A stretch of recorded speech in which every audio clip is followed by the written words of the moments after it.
श्री गणेशाय नमः, श्री सरस्वती नमः, श्री कृष्णाय नमः। देखिए, आज आपको श्रीमद् भागवत महापुराण के 12वें स्कंद का 10वां अध्याय श्रवण कराता हूँ। आप प्रेम से मन लगाकर श्रवण कीजिए। कहो, 10वें अध्याय में शिवागमन मुनिधाम अति प्रसन्न हो वर दिए शिव अरु शिव की वाम।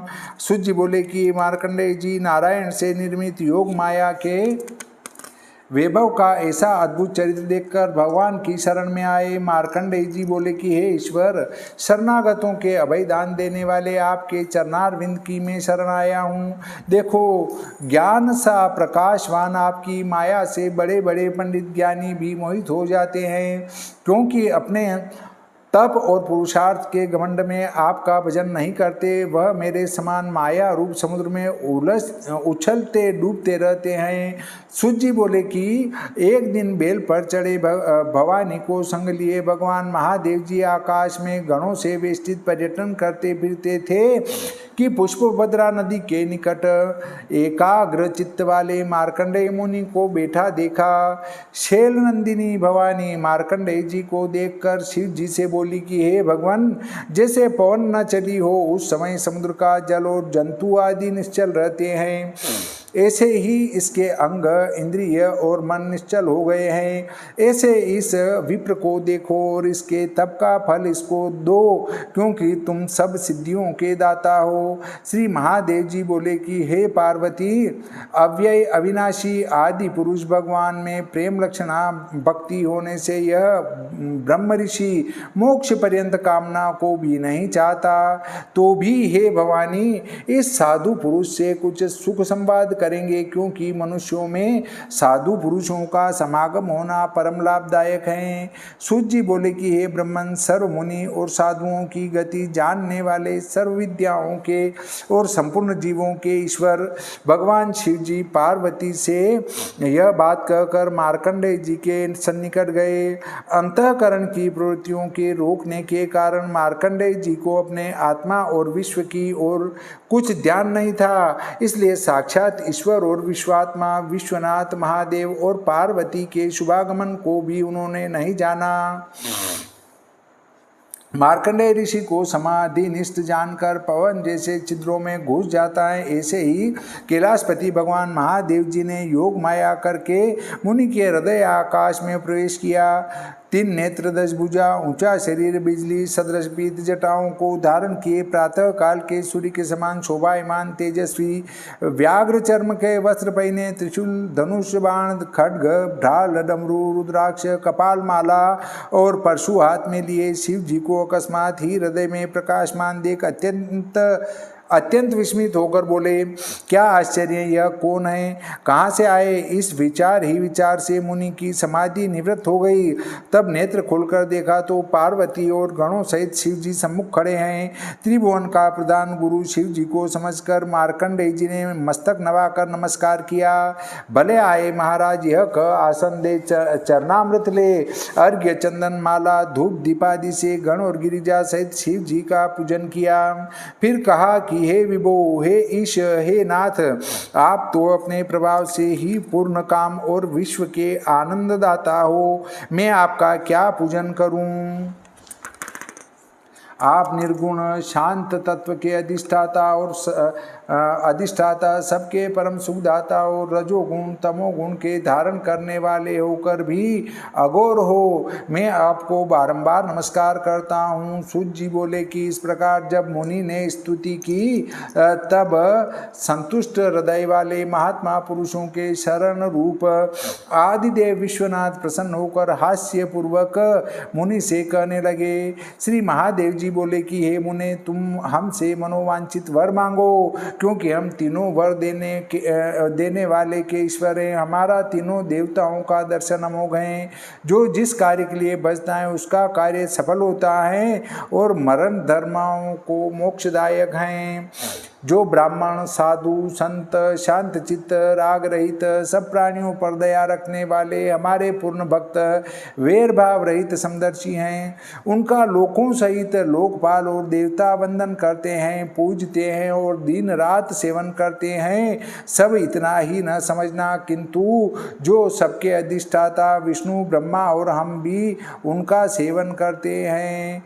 आपके समान ब्राह्मण, हम, विष्णु, ब्रह्मा अपने आत्मा और लोकों में किंचिन मात्र भी भेद दृष्टि नहीं रखते, इसलिए हम आपका निरंतर भजन करते हैं।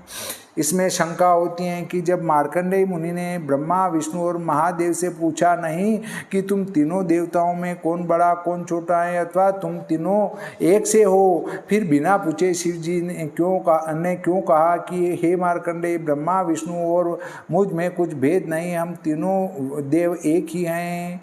उत्तर है कि मार्कंडेय जी के मन में यह संदेह था कि तीनों देवों में कौन बड़ा है और कौन छोटा है, परंतु लज्जा के मारे पूछ नहीं सके थे। अतः महादेव जी ने मार्कंडेय की अंतर्गति जानकर उनकी शांति के लिए ब्रह्मा, विष्णु और शिव के एक स्वरूप की कथा कहने लगे थे। जल में क्या तीर्थ नहीं है, क्या मूर्तियों में देवता नहीं है, अर्थात निश्चय हैं, परंतु वे तत्काल फल नहीं देते, बहुत काल में पवित्र करते हैं। और हे महाराज, आप सरीखे महात्मा तो दर्शन से पवित्र करते हैं। चित्त की एकाग्रता, तपस्या, स्वाध्याय, संयम, वेदत्रयी यम, हमारे रूप को जो ब्राह्मण धारण करते हैं उनको हम भी नमस्कार करते हैं। जबकि आपके श्रवण अथवा दर्शन से ही महापातक की और चांडाल भी पवित्र हो जाते हैं, तो आपके संभाषण से शुद्ध हों तो उसमें कहना ही क्या है। सूत जी बोले कि इस प्रकार चंद्रभाल शिव जी के गुण धर्ममय अमृत रूप वचनों को श्रवण द्वारा पान करके मार्कंडेय जी तृप्त न हुए। नारायण की माया से बहुत दिन तक भ्रमण करते और क्लेश पाते मार्कंडेय जी ने शिव जी की सुधा रूप मधुर सुधा वाणी से संपूर्ण क्लेशों के समुदाय से निवृत्त होकर भवानी पति से यह वचन कहा। मार्कंडेय जी बोले, अहो, यह विष्णु भगवान के चरित्र प्राणियों के जानने में आने बहुत कठिन है, क्योंकि आप त्रिलोकी के ईश्वर होकर भी अपने शरणागत प्रजागण की स्तुति करके उनको नमस्कार करते हो। मुझको तो ऐसा जान पड़ता है कि ईश्वर भी धर्म के उपदेष्टा होकर धर्म के ग्रहण कराने के लिए प्राणियों के आचरणों की स्तुति और अनुमोदन करते हैं, और आप भी उन्हीं आचरणों को करते हैं। आप अपनी मायामय वृत्तियों से और लोगों को नमस्कार आदि किया करते हैं, इससे आपकी महिमा में किसी प्रकार का दोष नहीं लगता, क्योंकि जैसे नट नाटक के विषय दूसरा रूप धारण करके अपने पुत्र पौत्र और दासियों को दंडवत प्रणाम करता है और दीन वचन कहता है, उस दीनता और दंडवत करने से उसके महत्व में किसी प्रकार का लांछन नहीं लग सकता, वैसे ही आपको भी किसी प्रकार का दोष नहीं लगता। जो ईश्वर आप ही अपने मन से गुणों के द्वारा इस सृष्टि को रचकर उसमें प्रविष्ट होकर कर्ता के समान जान पड़ता है, जैसे स्वप्न में कोई पुरुष नया नगर बनाकर उसमें प्रविष्ट होकर कर्ता के ही सदृश प्रतीत होता है, ऐसे त्रिगुणों के नियंता शुद्ध रूप अद्वितीय सबके गुरु ब्रह्ममूर्ति आपको मैं नमस्कार करता हूँ। हे सर्वोत्तम, हे भगवान, मुझको आपका दर्शन हो गया, इससे अधिक और क्या वर है जो मैं आपसे मांगूं। जिस मनुष्य पर आपकी कृपा दृष्टि होती है उसके सब काम सत्य और पूर्ण हो जाते हैं। तो भी जो आप पूर्ण काम और भक्तों की कामनाओं को पूर्ण करने वाले हो, तो मैं आपसे इतना वरदान मांगता हूँ। वह वरदान यह है कि अच्युत भगवान और उनके भक्तों में उसी प्रकार आपके चरण कमलों में मेरी निश्चय भक्ति रहे। सूत जी बोले कि जब इस प्रकार शिव जी की पूजा मार्कंडेय जी ने की, तब भगवान महादेव और गिरिराज राजकुमारी अति प्रसन्न हो मुनि से कहने लगे, हे महर्षि, आपके सब मनोरथ पूर्ण होंगे, क्योंकि आप तो पहले से ही अधोक्षज भगवान के भक्त हो। आपका यश और पुण्य कल्प कल्पांतर अखंड हो और सदा आप अजर अमर रहें। हे ब्रह्मन, तुम त्रिकालज्ञ हो और विज्ञान सहित पूर्ण वैराग्य हो, ब्रह्म तेज से पूर्ण और पुराणाचार्य भी होंगे। सूत जी बोले कि इस प्रकार मुनि को वर देकर मुनि के पिछले चरित्र जो कुछ भगवान की माया के वैभव देखे थे सो सब वृतांत त्रिलोचन महादेव जी भवानी से कहते हुए चले गए। परम योग की महिमा को पाकर विष्णु भगवान की एकांत भक्ति से भृगुवंशियों में श्रेष्ठ मार्कंडेय जी अब तक पृथ्वी पर विचरते हैं। बुद्धिमान मार्कंडेय जी ने भगवान वासुदेव की अद्भुत माया वैभव आदि जो देखा सो मार्कंडेय जी का पवित्र चरित्र आपके सम्मुख वर्णन किया। सृष्टि के जो उत्पत्ति प्रलय आदि होते रहते हैं वह सब आदि पुरुष भगवान की ही माया है। कोई मूर्ख लोग इस बात को नहीं जानते।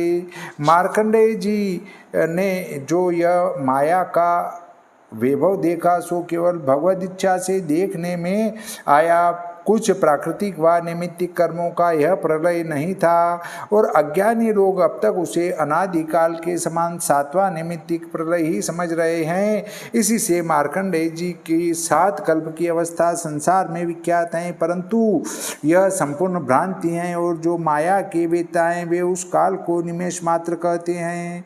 अर्थात माया का कौतुक देखा था वह सब एक क्षण मात्र का था। हे भृगुवंशियों में उत्तम भगवान के प्रभाव युक्त मार्कंडेय का यह चरित्र जो कोई प्रेम पूर्वक एकाग्र चित्त होकर सुनेगा अथवा सुनावेगा उन दोनों के कर्म वासना युक्त संसार की माया न व्यापेगी। श्रीमद्भागवते महापुराणे द्वादश स्कंदे भाषाटिकायां मार्कंडेयोपाख्याने श्री शिव वर प्रदाने नाम 10वां श्री गणपति जी महाराज की जय, श्री सरस्वती मैया की जय, श्री कृष्णचंद्र भगवान की जय, श्री रामचंद्र भगवान की जय, श्री बजरंगबली की जय।